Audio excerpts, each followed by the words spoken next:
Hello student, आज मैं आप लोगों को कक्षा 10th के विद्यार्थी प्रथम पाठ जो संस्कृत का आपका वाराणसी नामक लगा हुआ है, इसकी मैं एक व्याख्या आप लोगों को पढ़ा चुकी हूँ। आज मैं आप लोगों के लिए दूसरी व्याख्या पे चर्चा करूँगी। संस्कृत में किस तरीके से अर्थ लिखने के लिए आप लोगों का आता है, संदर्भ कितने नंबर का होता है और कितने नंबर का अर्थ आपको लिखना होता है। जितना आपका गद्यांश इंपॉर्टेंट होता है, हिंदी का पद्यांश इंपॉर्टेंट होता है, उतना ही अच्छी स्कोरिंग करने वाला आपका संस्कृत का भी ये सिलेबस जो लगा हुआ है वो भी इम्पोर्टेंट रहता है। तो आज मैं वाराणसी जो प्रथम पाठ आपका है उसकी जो सेकंड व्याख्या है वो आपको बताऊंगी किस तरीके से आप लोगों को तैयार करनी है। आप संस्कृत रट नहीं सकते हो, अगर आप मीनिंग्स याद कर लेते हो और अर्थ आप मीनिंग्स से या मीनिंग्स के सहारे से निकालने की कोशिश करते हो तो वो आपको इजीली तैयार हो जाता है। वाराणसी का मैं फर्स्ट आपको पढ़ा चुकी हूँ, जो पिछले वीडियो में आप प्लेलिस्ट में जाकर देख सकते हैं। सेकंड आज को बता रही हूँ। आपके टोटल 9 लेसन लगे हुए हैं। जो यूपी बोर्ड के विद्यार्थी हैं, मैं 9 लेसन आप लोगों को क्रम से पढ़ाऊँगी और प्रत्येक लेसन की व्याख्या खत्म होने के बाद उसके जो प्रश्नोत्तर हैं संस्कृत में उसको भी कराने का प्रयास करूँगी। और प्रश्नोत्तर आपको रटना नहीं है। आपको अगर हिंदी अनुवाद समझ में आ जाता है तो प्रश्नोत्तर किस तरीके से आप लोग बिना रटे या बिना कोई मेहनत किए तैयार कर सकते हैं वो भी मैं आपको आगे वीडियो में बताऊंगी। आइए देखते हैं, जो टॉपिक मैं लाई हूँ उस पर चर्चा करती हूँ। वाराणस्यां प्राचीन कालदेव गेह गेह विद्याया दिव्यम ज्योति घोत्ते अधुनापि अत्र संस्कृत वाग्धारा सत्तम प्रवहति जनाना ज्ञानस्य वर्धयन्ति अत्र अनेका आचार्या मूर्धन्या विद्वांसा वैदिक वाङ्मयंश अध्ययने अध्यापने च इदानीं निरता न केवलं भारतीय अपितु वैदेशिका गीर्वाणाया अध्ययनाय अत्र आगच्छन्ति निःशुल्कं च विद्या गृह्णन्ति। अत्र हिंदू विद्यालय, संस्कृत विश्वविद्यालय, काशी विद्यापीठम इत्येते त्रयः विश्वविद्यालयाः सन्ति। येषु नवीनां प्राचीनास् ज्ञान विज्ञान विषयाणाम अध्ययनाम प्रचलन्ति। ये आपका जो टॉपिक है ये सन 16, 12, 10, 8 और 5 में पूछा गया है। ये आपकी 5 नंबर की स्कोरिंग करने वाला प्रश्न है, जिसमें आपकी जब व्याख्या आती है तो इसमें आप लोगों का जो प्रश्न होता है उस तरीके से रहता है, दिए गए गद्यांश की संदर्भ सहित व्याख्या कीजिए। तो संदर्भ में आपको क्या लिखना होता है, पाठ का नाम लिखना होता है और ये गद्यांश है या पद्यांश है उसके बारे में लिखना होता है। गद्यांश हम कोई भाषा इस तरीके से जो लिखी हुई रहती है, ठीक है, उसको हम गद्यांश कहते हैं। जो श्लोक होता है उसको हम पद्यांश कहते हैं। जैसे हिंदी में रहता है वैसे ही आपका संस्कृत में भी रहता है। अब संदर्भ आपको पता है, ये वाराणसी आपका जो लेसन है प्रथमा पाठ है संस्कृत का, तो संदर्भ किस तरीके से लिखेंगे देखो मैंने लिखा हुआ है प्रस्तुत गद्यांश, क्योंकि मैंने ये बताया किसी टॉपिक पर चर्चा हो रही है तो ये गद्यांश है। प्रस्तुत गद्यांश हमारी पाठ्य पुस्तक के संस्कृत खंड में संकलित वाराणसी नामक पाठ से लिया गया है। ये जब इतना आप लिखेंगे पहचान कर पेपर में कि किस पाठ से लिया गया है और गद्यांश या पद्यांश से, तो 1 नंबर आपको इसमें पूरा मिल जाएगा। ठीक है, आप दूसरी हेडिंग हम डालेंगे हिंदी अनुवाद। तो हिंदी अनुवाद में हम किस तरीके से अनुवाद करेंगे संस्कृत पाठ का, आइए देखते हैं। आप वाराणस्यां प्राचीन कालादेव गेह गेह विद्याया दिव्यम ज्योति घोत्ते। अब वाराणस्या का मतलब है वाराणसी में, प्राचीन कालदेव का मतलब है प्राचीन से ही, गेह गेह का मतलब है घर घर। ये आप स्पेलिंग अगर आप लोगों को भूल जाते हो तो आप लिख सकते हो पेंसिल से। अपनी किताब आप लोग रखे होंगे सामने, बुक को सामने रखिए आप लोग, और उस बुक में जो आपकी मीनिंग है मैं बता रही हूँ उनको पेंसिल से आप नोट डाउन कर लीजिए। आपको इजीली अर्थ निकालना आ जाएगा। एक बार अगर आपको अर्थ निकालना आ गया तो आपको कभी भी पेपर के टाइम पे इसको रटना नहीं पड़ेगा। आइए देखते हैं। गेहे गेहे मतलब घर घर, प्राचीन काल देव का मतलब है प्राचीन काल से ही, विद्या का मतलब है विद्या की, दिव्य माने अलौकिक, ज्योति आप जानते हो प्रकाश को कहते हैं, और घोत्ते का मतलब आप लोगों का होता है प्रकाशित। देखो मैंने लिखा हुआ है प्रकाश, तो ये फुल स्टॉप लगा हुआ, इसका अर्थ निकालते हैं। वाराणस्यम प्राचीन काल देव, वाराणसी में प्राचीन काल से ही, घर घर में, ये सप्तमी विभक्ति है रा में, घर घर में, तो मैपे पर ये आपके कारक चिन्ह चलेंगे, घर घर में विद्या की अलौकिक ज्योति प्रकाशित है। घोत्ते का मतलब है प्रकाशित है।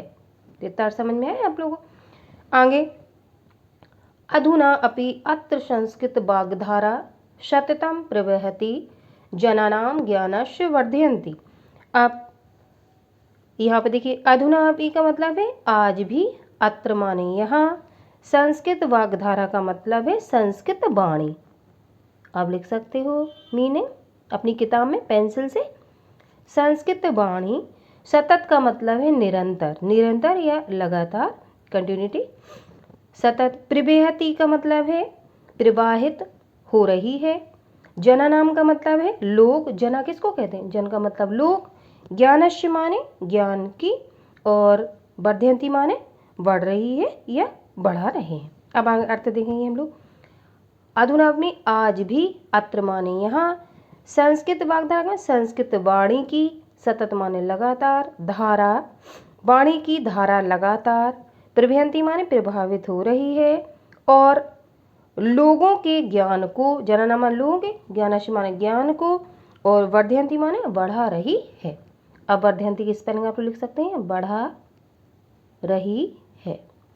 आगे, अत्र अनेका आचार्य, अत्र माने यहाँ, अनेका माने अनेक, आचार्य माने आचार, मूर्धन्य माने उच्च कोटि के, विद्वांसा माने विद्वान, वैदिक वाङ्मयंस, वैदिक वाङ्मयंस कहते हैं वैदिक साहित्य को, वैदिक साहित्य के, अध्ययने माने अध्ययन में, अध्यापने माने अध्यापन में, और चाइदानी नृता, और लगे हुए हैं।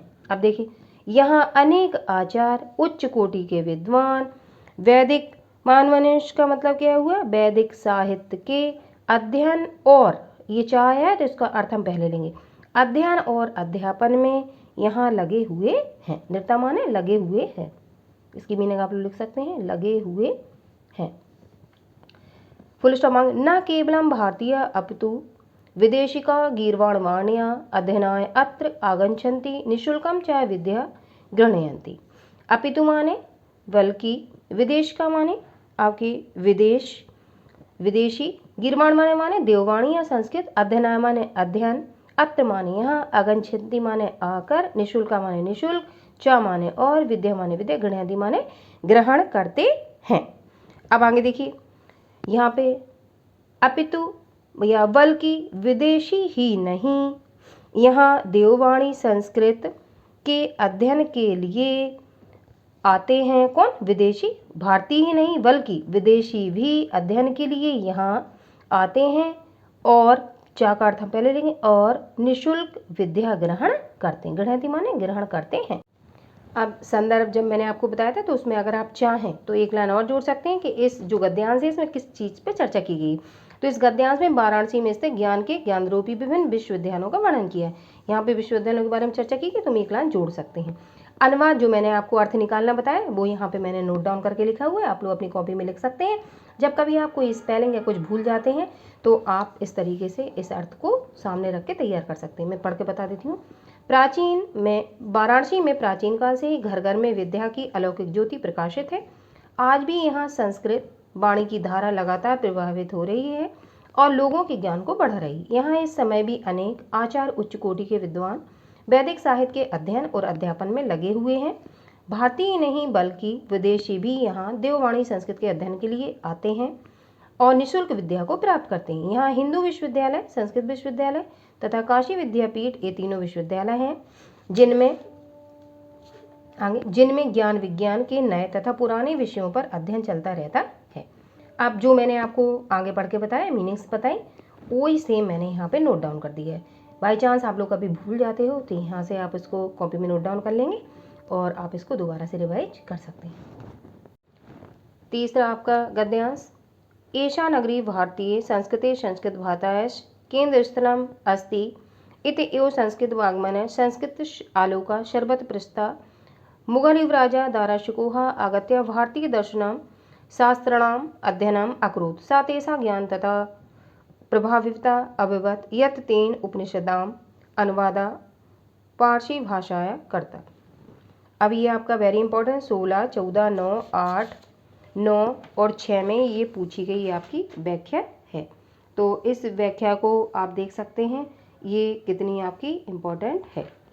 तो आपको मैंने संदर्भ पहले ही बता दिए, तो फिर से संदर्भ पूर्वत वो जो मैं पहले बता चुकी हूँ किस पाठ से लिया गया वही लिखना है यहाँ पे, तो मैंने पूर्वत डाल दी है।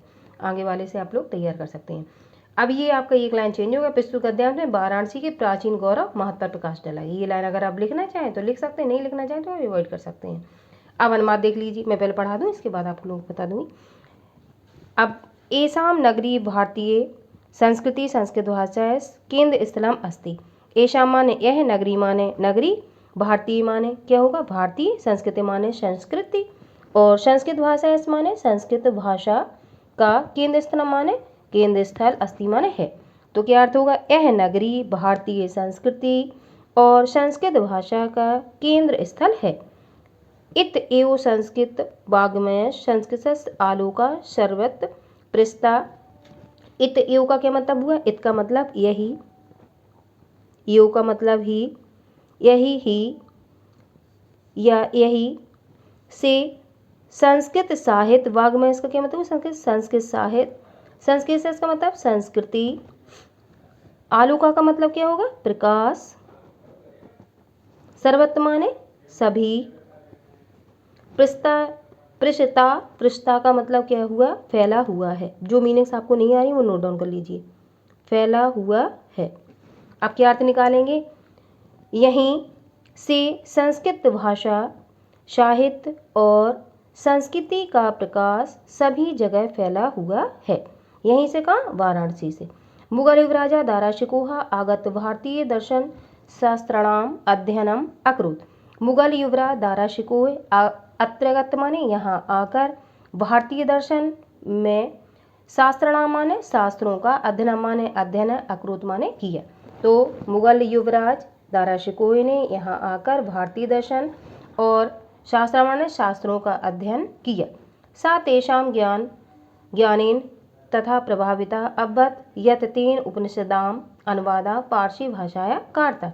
क्या मतलब हुआ, शा का क्या मतलब हुआ, शा का मतलब है वह, तेषां माने इनके ज्ञान से प्रभावित हुआ, सा तेषां ज्ञानेन तथा प्रभाविता अभवत् यत् तेन उपनिषदाम अनुवादा पारसी भाषाया कारता। सा माने वह, तेषां माने इनके ज्ञान से प्रभावित हुआ, कौन, दाराशिकोह, यत तेन उपनिषदाम, यत माने मैंने क्या लिखा हुआ इन, तेन माने उसने उपनिषदाम माने उपनिषदों का, अनुवादा माने अनुवाद, पारसी भाषा में कराया। तो जो दाराशिकोह था यहाँ आकर उसने भारतीय दर्शन और शास्त्रों का अध्ययन किया और वह इनके ज्ञान से प्रभावित हुआ तथा उसने उपनिषद का अनुवाद पारसी भाषा में कराया। तो ये आपका देखिए कितना इम्पोर्टेंट है। अब नीचे मैंने अर्थ लिखा हुआ है, आप उसको नोट डाउन कर सकते हैं, आगे जब कभी आप भूल जाते हैं तो इससे आप रिवीजन कर सकते हैं। यह नगरी भारतीय संस्कृति और संस्कृत भाषा का केंद्र स्थल है। यहीं से संस्कृत साहित्य और संस्कृति का प्रकाश सभी जगह फैला हुआ है। मुगल युवराज दाराशिकोह ने यहाँ आकर भारतीय दर्शन शास्त्रों का अध्ययन किया था। वह इनके ज्ञान से इतना प्रभावित हुआ कि उसने इन उपनिषदों का अनुवाद पारसी भाषा में करवाया, पारसी भाषा में करवाया। इस तरीके से आप लोग इसको नोट डाउन कर सकते हैं। और मैं रेगुलर आपके जो संस्कृत के पार्ट हैं पूरा पढ़ाऊंगी। जैसे मैंने कहानियाँ आपकी, एप्लीकेशंस, लेटर्स थे आपके, और जीवनियाँ थी, और आपके जितने भी टॉपिक्स हिंदी में थे, ग्रामर के थे, मैं सारा कुछ पढ़ाते आ रही हूँ, फिनिश करती जा रही हूँ। तो आप लोग, मैंने नया टॉपिक शुरू किया है संस्कृत का, तो वो भी आप लोग पढ़ के नोट डाउन करने का प्रयास करेंगे तो परीक्षा के टाइम पे आप लोगों को परेशानी नहीं होगी।